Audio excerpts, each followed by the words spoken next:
Hello, my name is Simon and this is the Retro News Roundup. To start, some sad news in that 2 of the federal grants for New York's Strong National Museum of Play were cut last month, leaving it in a bit of a bind, a $500,000 shortfall sort of bind. They're asking for donations and you can help out, if you so wish, by visiting the link in this video's description. Another place asking for donations is Japan's Game Preservation Society, although they have actually already been saved thanks to contributions made in recent months.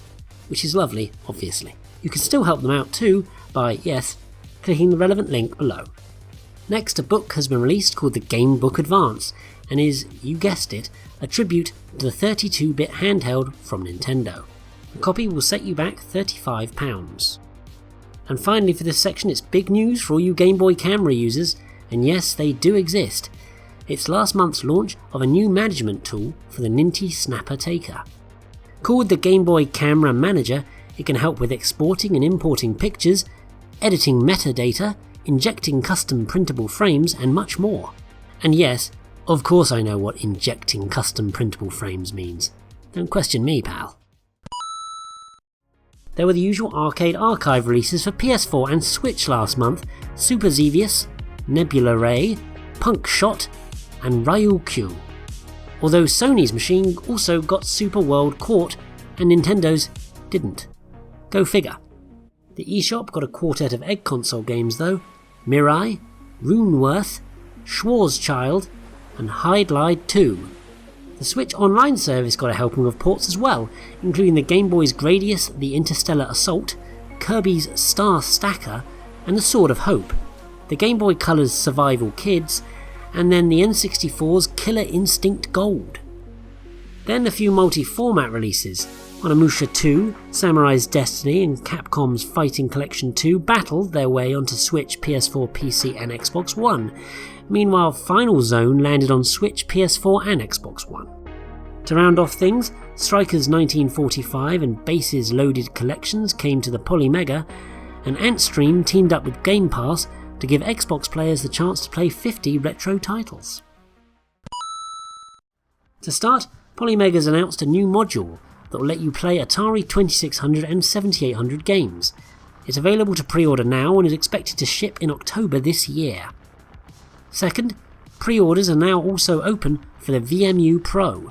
One will cost you around £75 and promises to be the last VMU you'll ever need for the Dreamcast. A whole load of 8-bit homebrew was released in May, starting with 7 new ZX Spectrum titles: Painter Man, GORF, Telethugs, Goblinarama, Bubble Cop, Operation Moo, and Herbie Wants to Be a Millionaire.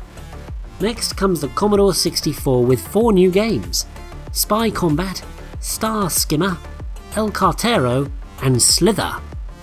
Moving away from 8-bit, if only just, there was a trio of new releases for the Amiga: BDTZ, Gem Dallas, and Mundalito.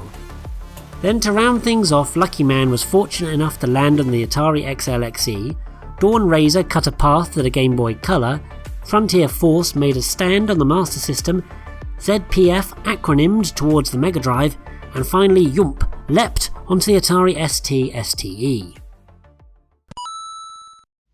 This section seems to be increasingly dominated by mobile games, and this month is no exception, with Friends of Mana, Evangelion, The Fighting Impact Rebuild, and Bomberman Puzzle Special all preserved online.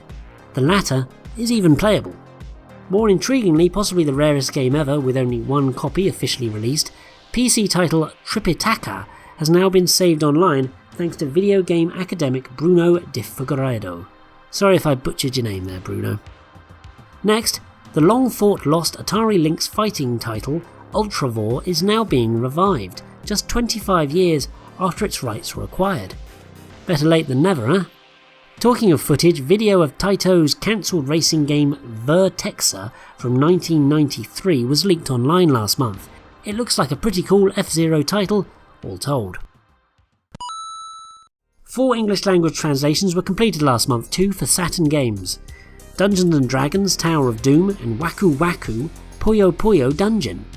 There are also patches completed for American Udan Ultra Quiz for the SNES and Wonder Trek on the PS1. But yes, that's all for this episode. If you'd like to buy me a coffee, you can via this Ko-fi link, and thanks to Wodazette and Lorace for their generous donations last month. It really does mean the world. But thanks to everyone hearing these words for watching, of course, especially as this channel finally hit 3,000 subscribers last month. Thanks so much. So please don't forget to like, comment, share, subscribe, click the bell below to be notified of new videos, and please do take care. Somebody help! Get him! Get him!